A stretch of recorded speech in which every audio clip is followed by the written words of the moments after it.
ખેડૂતો માટે માઠા સમાચાર સામે આવી રહ્યા છે। ગુજરાત પર વધુ એક માવઠાનું સંકટ છે। જી હા, અંબાલાલ પટેલની આ આગાહી સામે આવી રહી છે અને અંબાલાલ પટેલની આગાહી ચિંતા વધારી શકે છે। ડિસેમ્બરમાં કમોસમી વરસાદ પડી શકે છે। ગુજરાતના કેટલાક વિસ્તારોમાં વરસાદ પડી શકે છે। માવઠાની આગાહીથી ખેડૂતો ચિંતિત થયા છે।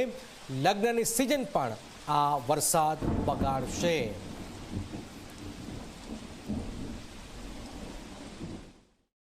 લગભગ 28 કે 30 સુધીમાં હવામાનમાં પલટો આવશે, વાદળવાળું આવવાની શક્યતા રહેશે અને આમ તો વાદળો તો લગભગ 19-20 તારીખથી જ આવતા જણા છે, પરંતુ ડિસેમ્બર માસમાં લગભગ માવઠું થવાની શક્યતા વધુ રહેશે અને આ માવઠું જે છે એ દક્ષિણ ગુજરાતના ભાગોમાં થોડું વધારે પ્રભાવી રહેશે।